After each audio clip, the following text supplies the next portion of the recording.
Hello friends, welcome to my channel. आज के इस वीडियो में हम लोग यूपी एलटी ग्रेड परीक्षा 2018 में हिस्ट्री के जो भी क्वेश्चंस पूछे गए थे उनको आपके साथ डिस्कस करेंगे। और ये एग्ज़ाम 29 जुलाई 2018 को हुआ था। तो क्वेश्चन नंबर 1 है, बिहार में 1857 के विद्रोह के नायक थे। तो इस क्वेश्चन का सही जवाब है ऑप्शन डी, कुंवर सिंह। 1857 ईस्वी में बिहार के जगदीशपुर में विद्रोह की अगुवाई करने वाले कुंवर सिंह बिहार के आरा जिले से संबंधित थे। 80 वर्ष की अवस्था में उन्होंने अंग्रेजों के विरुद्ध विद्रोह का नेतृत्व किया था।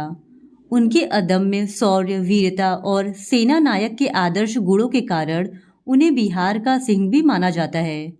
शाहाबाद जिले में अंग्रेजों की सत्ता समाप्त कर कुंवर सिंह ने अपनी सरकार स्थापित की थी और विभिन्न स्थानों जैसे मिर्जापुर, रीवा, बांदा, लखनऊ आदि में उन्होंने विद्रोहियों का सफलतापूर्वक नेतृत्व किया था। और उनकी अंतिम सफलता थी गृहनगर जगदीशपुर के निकट अंग्रेजों को बुरी तरह से पराजित करने की, और इसी जगह पे वे बुरी तरह से घायल हो गए और इसके कारण 27 अप्रैल 1858 ईस्वी को उनकी मृत्यु हो गई थी। फिर क्वेश्चन नंबर 2, निम्न घटनाओं पर विचार कीजिए तथा उन्हें काल क्रमानुसार व्यवस्थित कीजिए और नीचे दिए गए कूट का प्रयोग कर सही उत्तर का चयन कीजिए। पहला, श्रीरंगपट्टनम की संधि। दूसरा, सूरत की संधि। तीसरा, सालबाई की संधि। और चौथा, बसीन की संधि। तो इस क्वेश्चन का सही जवाब हो जाएगा ऑप्शन बी। सबसे पहले आएगा सूरत की संधि, जो कि हुआ था 1775 ईस्वी में। उसके बाद आएगा सालबाई की संधि, जो कि हुआ था 1782 ईस्वी में। फिर उसके बाद आएगा श्रीरंगपट्टनम की संधि, जो कि 1792 ईस्वी में हुआ था। और सबसे अंत में आएगा बसीन की संधि, जो कि 1802 ईस्वी में हुआ था। इस तरह से ऑप्शन बी इस क्वेश्चन का सही जवाब है। फिर क्वेश्चन नंबर 3, इनमें से किसने भारत में बैप्टिस्ट मिशनरियों की गतिविधियों को विनाशक माना? तो इस क्वेश्चन का सही जवाब है ऑप्शन सी, वेलेजली ने। वेलेजली 1798 ईस्वी से लेकर 1805 ईस्वी तक भारत का गवर्नर जनरल था। इसने भारत में बैप्टिस्ट मिशनरियों की गतिविधियों को विनाशजनक माना था। इसने सहायक संधि प्रणाली द्वारा अनेक भारतीय राज्यों को ब्रिटिश साम्राज्य में मिलाया था। फिर क्वेश्चन नंबर 4, कौन सा मैसूर युद्ध मंगलोर की संधि के साथ समाप्त हुआ? तो इस क्वेश्चन का सही जवाब है ऑप्शन डी, द्वितीय मैसूर युद्ध। द्वितीय मैसूर युद्ध मंगलोर की संधि के साथ समाप्त हुआ था।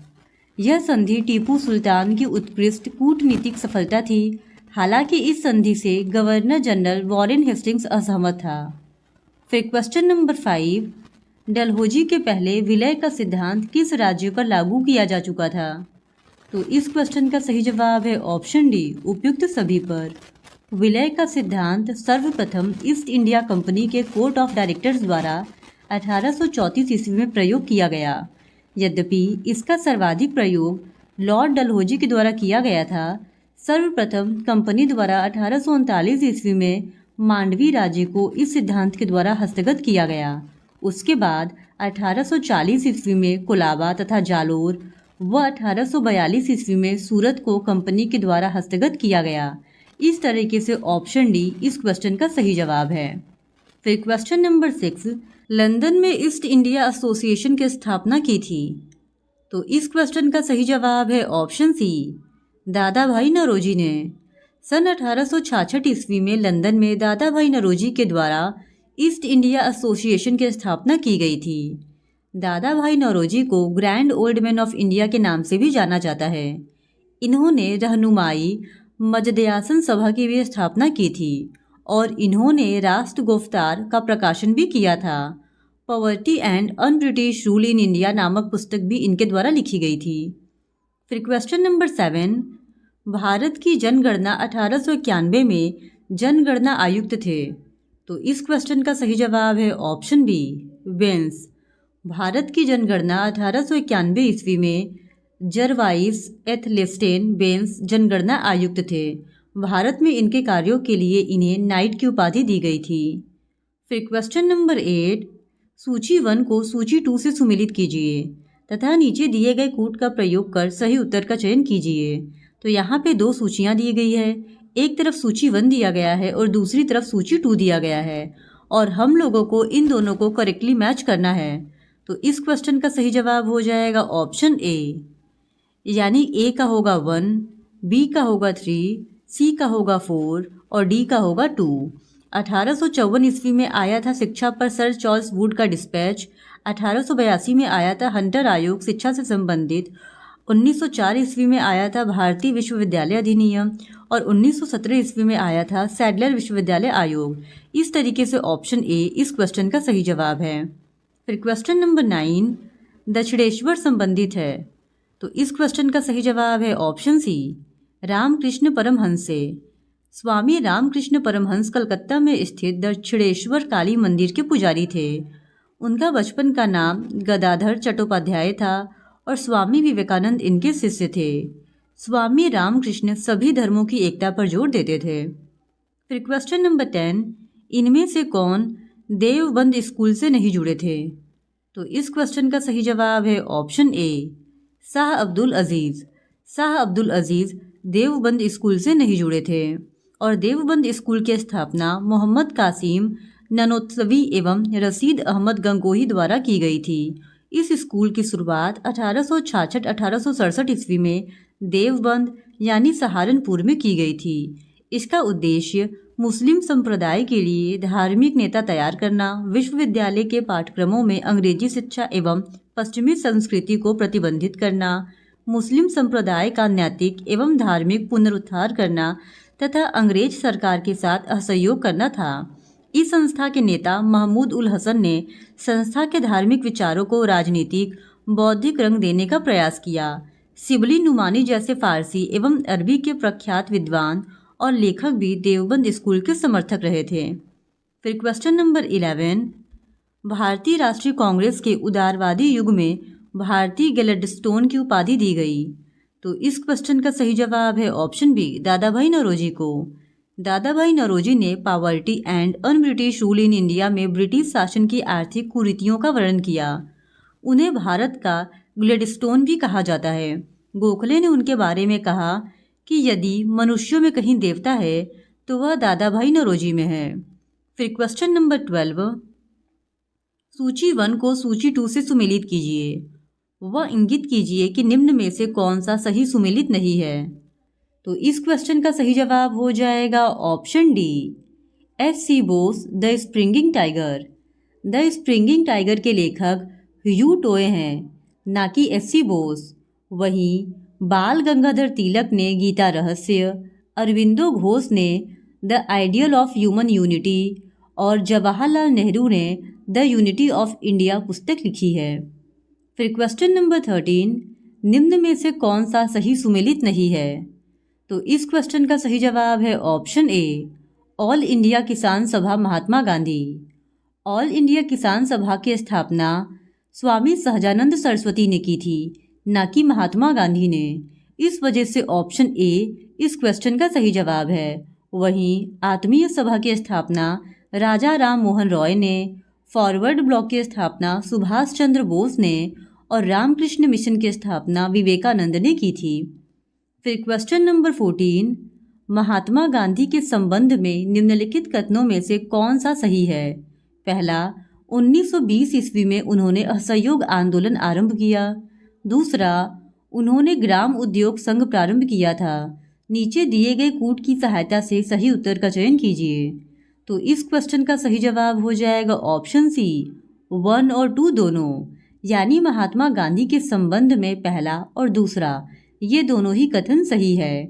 गांधी जी के द्वारा 1 अगस्त 1920 को असहयोग आंदोलन की शुरुआत की गई थी और उनका विचार था कि यदि असहयोग का ठीक ढंग से पालन किया जाए तो भारत 1 वर्ष के भीतर स्वराज प्राप्त कर लेगा और उन्होंने जनता से आग्रह किया कि वे स्कूलों, कॉलेजों और न्यायालय में न जाए तथा न ही कर चुकाए।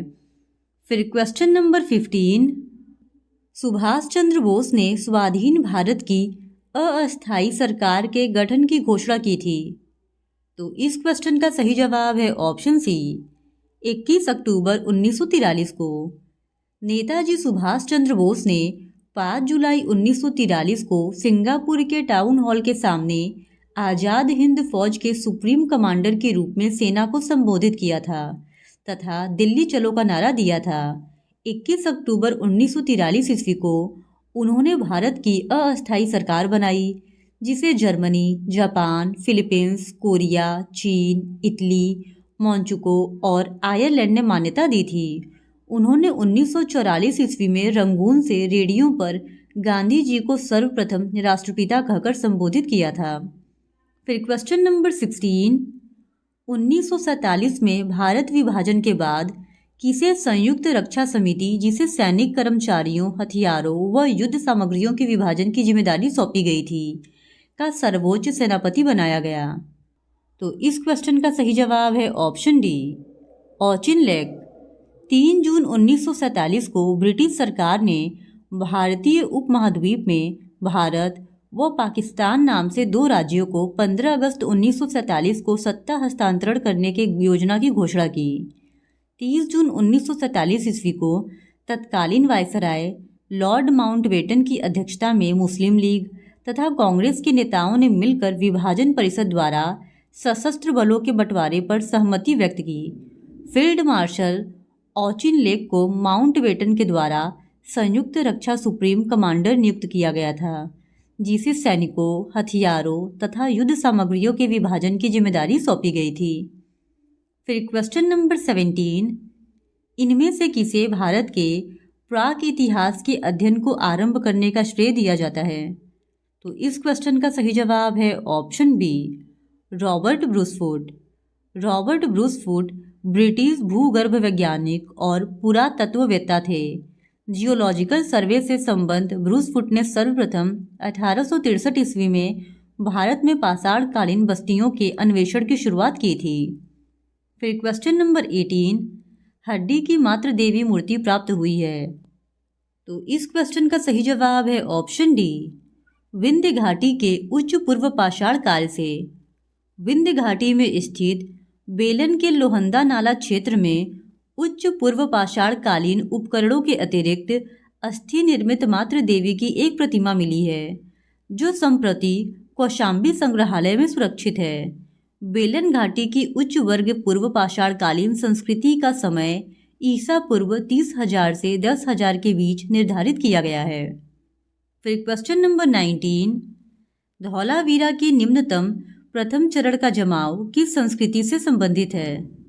तो इस क्वेश्चन का सही जवाब हो जाएगा ऑप्शन बी, प्राक हड़प्पा ग्रामीण संस्कृति से। धौलावीरा गुजरात के कच्छ जिले के भचाऊ तालुका में स्थित है। इसकी खोज सर्वप्रथम 1967-68 ईस्वी में जेपी जोशी ने की थी तथा 1990-91 ईस्वी में आर.एस. बिष्ट ने यहाँ व्यापक पैमाने पर उत्खनन कार्य करवाया। धौलावीरा की निम्नतम प्रथम चरण की समयावधि 2650 से 2500 ईसा पूर्व मानी जाती है। इस चरण में यहाँ से प्राक हड़प्पा संस्कृति के साक्ष्य प्राप्त होते हैं। फिर क्वेश्चन नंबर 20, किस पुरास्थल के दुर्ग में 7 अग्निकुंड प्राप्त हुए हैं?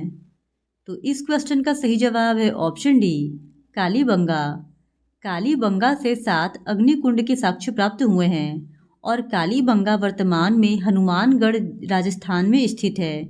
यह घग्गर नदी के बाएं किनारे पर स्थित है और 1961 ईस्वी में बीबी लाल तथा बी.के. थापर के निर्देशन में यहाँ पर खुदाई कार्य हुआ था। फिर क्वेश्चन नंबर 21, निम्न हड़प्पीय स्थलों में से किनमें चावल की खेती के प्रमाण मिले हैं? नीचे दिए गए कूट का प्रयोग कर सही उत्तर चुनिए। पहला कालीबंगा, दूसरा लोथल, तीसरा मोहनजोदड़ो और चौथा सुरकोटदा। तो इस क्वेश्चन का सही जवाब हो जाएगा ऑप्शन ए, पहला और दूसरा।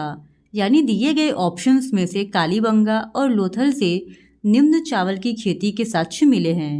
हड़प्पा, कालीबंगा, लोथल तथा रंगपुर से चावल के साक्ष्य प्राप्त होते हैं जो कि निम्न कोटि के हैं। वहीं दूसरी ओर हुलासपुरा स्थल से धान की खेती का स्पष्ट प्रमाण मिलता है।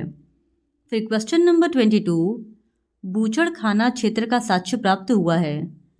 तो इस क्वेश्चन का सही जवाब हो जाएगा ऑप्शन ए, महदहा से। मदहा मध्य पाषाण कालीन स्थल है। यहाँ से पशुवध स्थल यानी बूचड़खाना का साक्ष्य मिला है। मदहा स्थल की खुदाई इलाहाबाद विश्वविद्यालय के प्राचीन इतिहास के भूतपूर्व अध्यक्ष G.R. शर्मा तथा उनके सहयोगियों के द्वारा 1978 ईस्वी के बीच की गई थी। मदहा से लघु उपकरण के अतिरिक्त आवास एवं समाधान तथा गर्त चूल्हे और स्त्री पुरुष को साथ साथ दफनाए जाने का साक्ष्य भी मिलता है।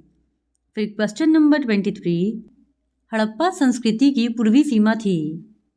तो इस क्वेश्चन का सही जवाब हो जाएगा ऑप्शन सी, आलमगीरपुर। संपूर्ण सैंधव सभ्यता का क्षेत्रफल 12,99,600 वर्ग किलोमीटर था और इसका विस्तार उत्तर में मांडा, कश्मीर से दक्षिण में दायमाबाद महाराष्ट्र तक तथा पश्चिम में सुत्ता गेंडोर से पूर्व में आलमगीर उत्तर प्रदेश तक था। फिर क्वेश्चन नंबर 24, ऋग्वेद के किस मंडल में गायत्री मंत्र लिखा गया है? तो इस क्वेश्चन का सही जवाब है ऑप्शन सी, तृतीय। गायत्री मंत्र का उल्लेख ऋग्वेद के तृतीय मंडल में मिलता है और इसके रचनाकार विश्वामित्र हैं और यह मंत्र सविता सूर्य देवता को समर्पित है। फिर क्वेश्चन नंबर 25, नारायण के साथ विष्णु के तादम्य का प्राचीनतम उल्लेख प्राप्त होता है। तो इस क्वेश्चन का सही जवाब है ऑप्शन बी, महाभारत से। नारायण के साथ विष्णु के तादम्य का उल्लेख सर्वप्रथम महाभारत के शांति पर्व में मिलता है, जहां उन्हें सर्वव्यापी एवं सभी को उत्पन्न करने वाला बताया गया है। फिर क्वेश्चन नंबर 26, इनमें से कौन वैदिक सूर्य देवता नहीं थे? तो इस क्वेश्चन का सही जवाब है ऑप्शन बी, विष्णु उरुक्रम। विष्णु उरुक्रम विष्णु का नाम है, न कि सूर्य का। फिर क्वेश्चन नंबर 27, कनिष्क बौद्ध धर्म के किस संप्रदाय का अनुयायी था? तो इस क्वेश्चन का सही जवाब हो जाएगा ऑप्शन बी, महायान का। कनिष्क एक प्रसिद्ध कुषाण वंशी शासक था। उसने बौद्ध धर्म की महायान शाखा को राजश्रय प्रदान किया था तथा उसका मध्य एशिया एवं चीन में प्रचार भी करवाया था।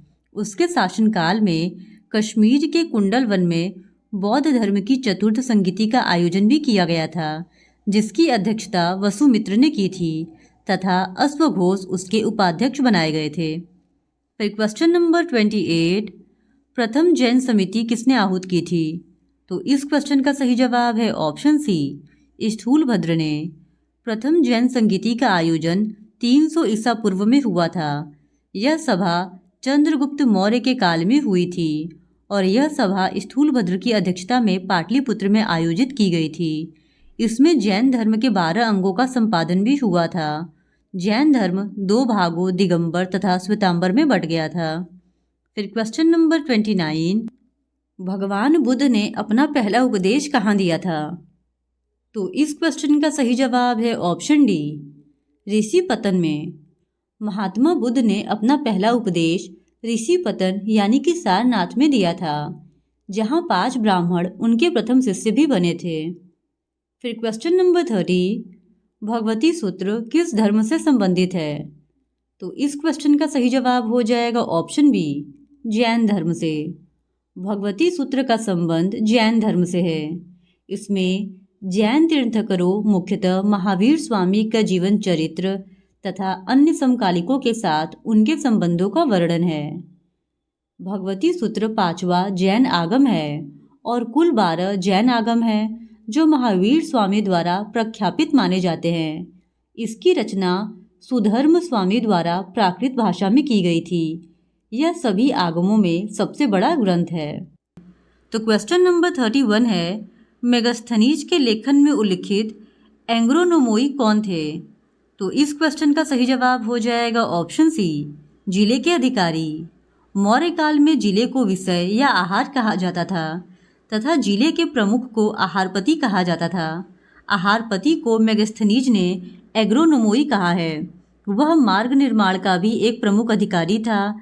नगर का प्रमुख नागरक कहलाता था, जिसे मेगास्थनीज ने एस्ट्रोनोमोई कहा है। फिर क्वेश्चन नंबर 32, सीरिया का राजदूत डायमेकस किस मौर्य शासक के दरबार में आया था? तो इस क्वेश्चन का सही जवाब हो जाएगा ऑप्शन बी, बिंदुसार। सीरिया के शासक एंटीयोकस ने मौर्य सम्राट बिंदुसार के दरबार में डायमेकस नामक राजदूत भेजा था। बिंदुसार को अमित्रघात भी कहा जाता था। यूनानी इतिहासकार उसे अमित्रोचेट्स के नाम से पुकारते थे। फिर क्वेश्चन नंबर 33, गुप्त संवत 61 का मथुरा स्तंभ लेख संबंधित है। तो इस क्वेश्चन का सही जवाब हो जाएगा ऑप्शन बी, चंद्रगुप्त द्वितीय से। गुप्त संवत 61 का मथुरा स्तंभ लेख गुप्त वंशी सम्राट चंद्रगुप्त विक्रमादित्य या जिसे चंद्रगुप्त द्वितीय के नाम से जाना जाता है उससे संबंधित है। यह मथुरा में रंगेश्वर महादेव के समीप एक बगीचे से प्राप्त हुआ है। इस शिलालेख में उदिताचार्य द्वारा उपमितेश्वर और कपिलेश्वर नामक शिव प्रतिमाओं की प्रतिष्ठापना का वर्णन किया गया है। इस लेख से तत्कालीन मथुरा में शैव धर्म के होने की पुष्टि होती है। फिर क्वेश्चन नंबर 34, राजराज प्रथम की माता का क्या नाम था? तो इस क्वेश्चन का सही जवाब हो जाएगा ऑप्शन डी, वानवन महादेवी। राजराज प्रथम को चोल साम्राज्य का पहला शक्तिशाली शासक माना जाता है। इनके पिता का नाम सुंदर चोल तथा माता का नाम वानवन महादेवी था। इन्होंने तंजौर का प्रसिद्ध राजराजेश्वर मंदिर या वृद्धेश्वर मंदिर का निर्माण करवाया था। फिर क्वेश्चन नंबर 35, इनमें से किस चोल शासक की उपाधि गंगेकोंड थी? तो इस क्वेश्चन का सही जवाब हो जाएगा ऑप्शन बी, राजेंद्र प्रथम। चोल वंश का सबसे महान शासक राजेंद्र प्रथम था। अपनी महान विजयों द्वारा उसने चोल साम्राज्य का विस्तार कर उसे दक्षिण भारत का सबसे शक्तिशाली साम्राज्य बना दिया। उसने गंगेकोंड की उपाधि धारण की तथा गंगेकोंड चोलपुरम नामक नगर की स्थापना भी की। यहीं पर उसने चोल गंगम नामक एक विशाल सरोवर का भी निर्माण करवाया था। फिर क्वेश्चन नंबर 36, द्वितीय राजतरंगिनी के रचनाकार थे। तो इस क्वेश्चन का सही जवाब है ऑप्शन ए, जोनराज। जोनराज 15वीं सदी के एक कश्मीरी इतिहासकार और संस्कृत के कवि थे।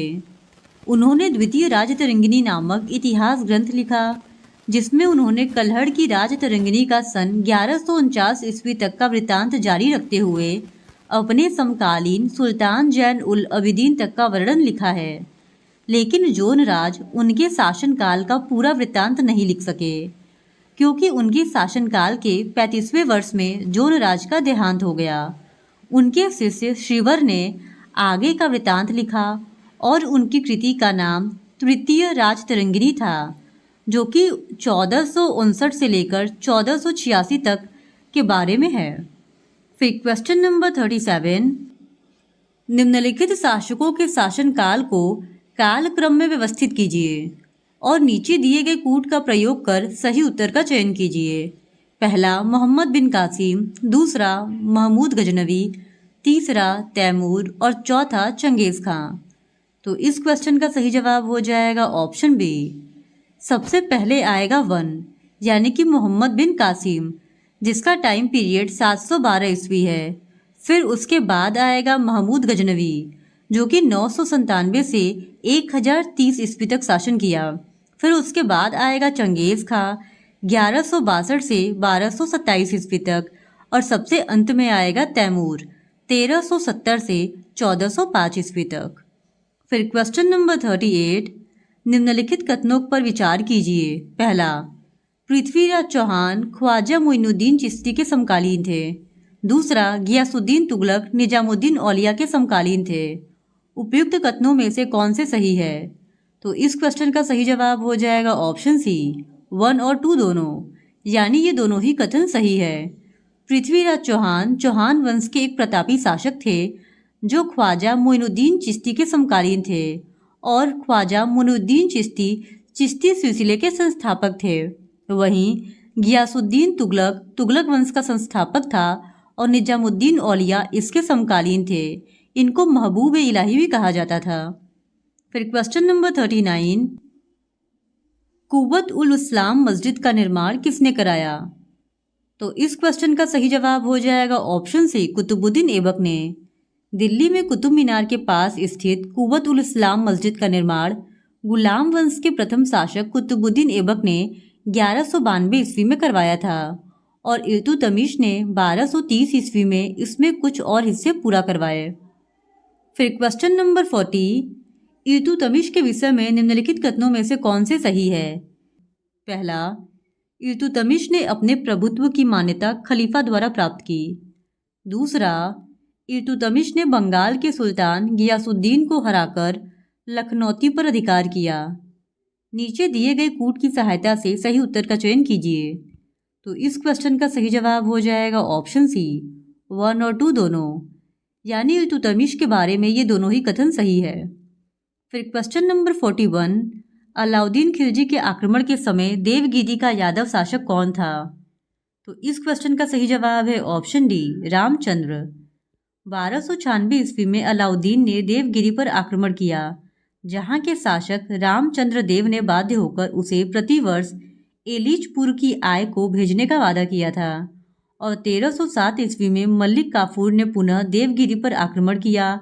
रामचंद्र देव के आत्मसमर्पण करने पर उसे दिल्ली भेजा गया, जहां अलाउद्दीन ने उसे राय रायन की उपाधि दी तथा 6 माह के पश्चात 1 लाख सोने के टंके और नवसारी का जीरा देकर उसके राज्य वापस भेज दिया।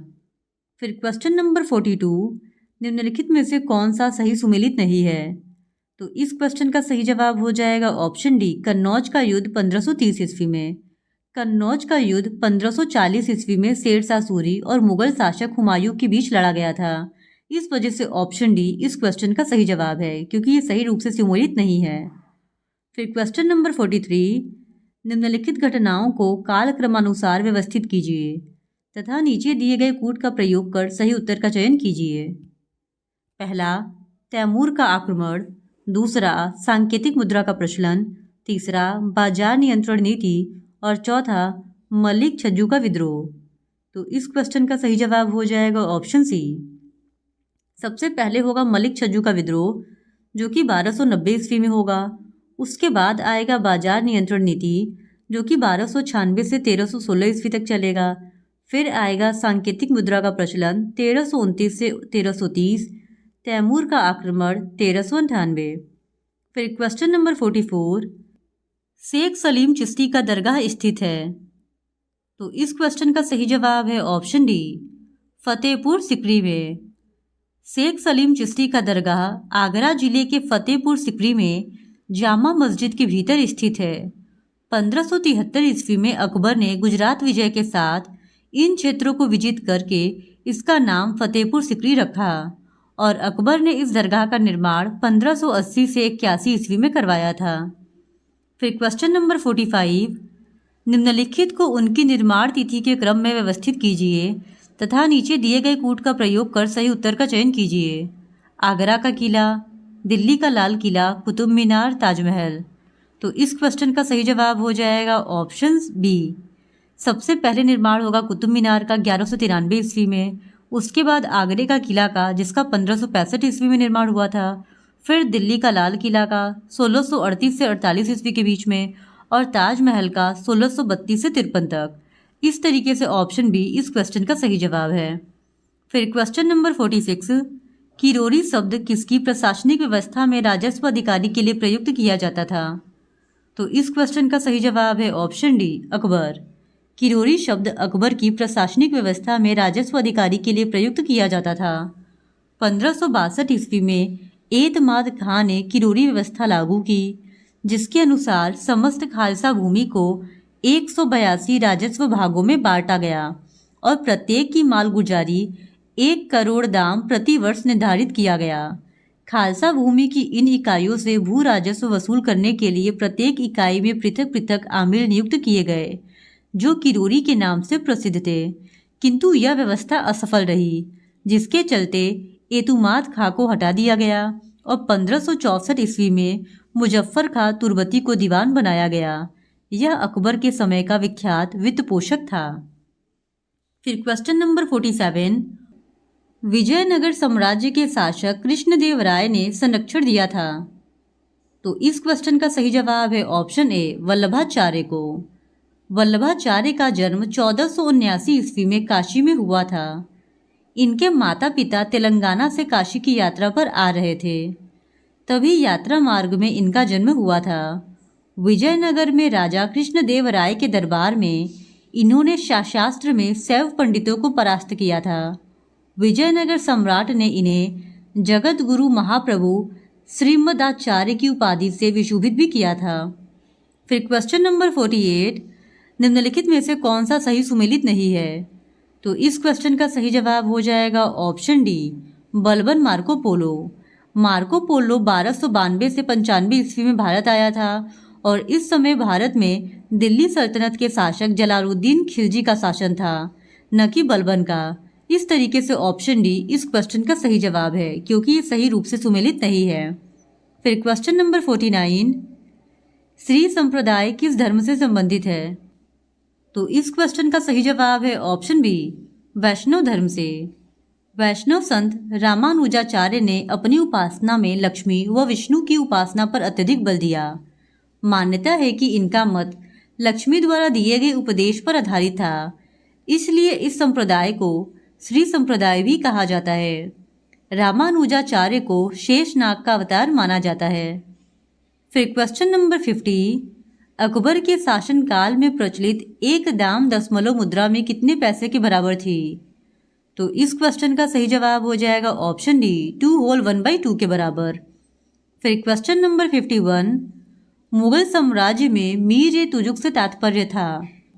तो कोई भी ऑप्शन सही नहीं है, इस वजह से इस क्वेश्चन को बाद में आयोग ने हटा दिया था। फिर क्वेश्चन नंबर 52, निम्न घटनाओं को कालक्रमानुसार व्यवस्थित कीजिए तथा नीचे दिए गए कूट का प्रयोग कर सही उत्तर का चयन कीजिए। पहला खुर्रम का विद्रोह, दूसरा चौसा का युद्ध, तीसरा धर्मत का युद्ध और चौथा खुसरो का विद्रोह। तो इस क्वेश्चन का सही जवाब हो जाएगा ऑप्शन डी, 2413। सबसे पहले आएगा चौसा का युद्ध जो कि 1539 ईस्वी में हुआ था। फिर आएगा खुसरो का विद्रोह जो कि 1606 ईस्वी में हुआ था। फिर तीसरे नंबर पे आएगा खुर्रम का विद्रोह जो कि 1623 से 26 ईस्वी में हुआ था। और सबसे अंत में आएगा धर्मत का युद्ध जो कि 1658 ईस्वी में हुआ था। फिर क्वेश्चन नंबर 53, अकबर के शासनकाल में उपज का कितना प्रतिशत भू राजस्व के रूप में किसानों से लिया जाता था? तो इस क्वेश्चन का सही जवाब है ऑप्शन सी, 33 होल 1/3%। अकबर के शासन में उपज का 1/3 भाग लगान के रूप में वसूल किया जाता था और किसानों से लगान सिक्कों के रूप में लिया जाता था और इसके लिए अलग अलग क्षेत्रों में गल्ले की अलग अलग कीमतें निश्चित की जाती थी। अकबर ने किसानों को भूमि का स्वामी स्वीकार किया था और राज्य ने किसानों से सीधा संपर्क स्थापित किया था। फिर क्वेश्चन नंबर 54, पैबागी शब्द से तात्पर्य था? तो इस क्वेश्चन का सही जवाब है ऑप्शन डी, भूमि से। पैबागी शब्द का अर्थ है जागीरों के लिए अलग से सुरक्षित रखे गए इलाके अथवा भूमि। फिर क्वेश्चन नंबर 50, निम्न में से किस कृति को उनके फारसी अनुवादकों द्वारा रज़्मनामा शीर्षक दिया गया? तो इस क्वेश्चन का सही जवाब है ऑप्शन बी, महाभारत।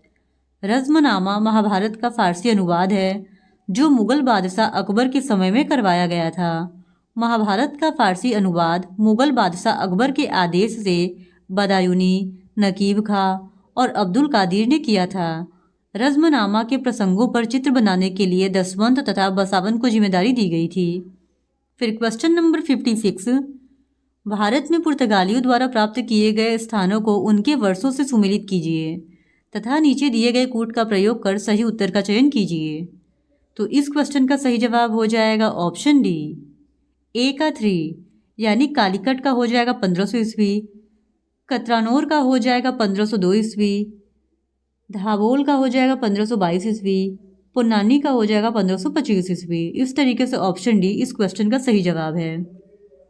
फिर क्वेश्चन नंबर 57, निम्न में से किस शहर को 1661 ईस्वी में पुर्तगाल द्वारा दहेज स्वरूप अंग्रेजों को दिया गया था?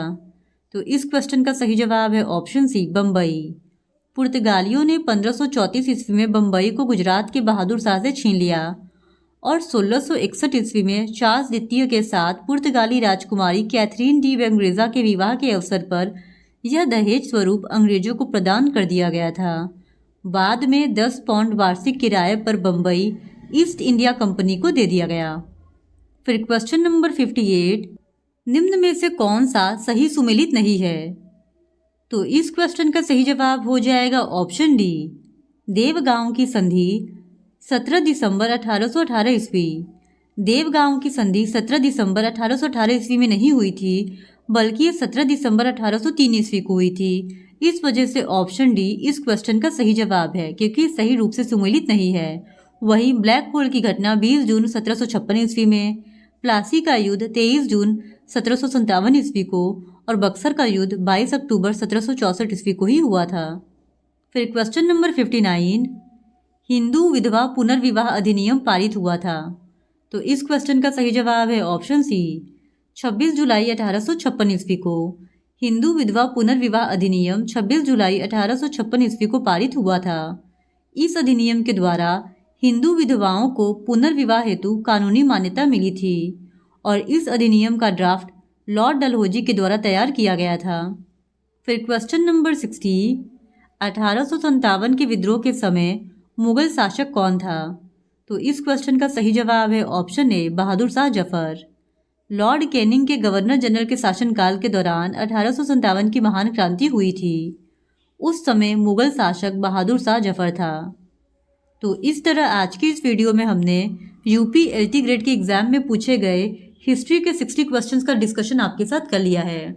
और अगर आप इसी तरह और भी प्रीवियस ईयर क्वेश्चंस को देखना चाहते हैं तो please do subscribe to my channel and like this video. Thank you very much.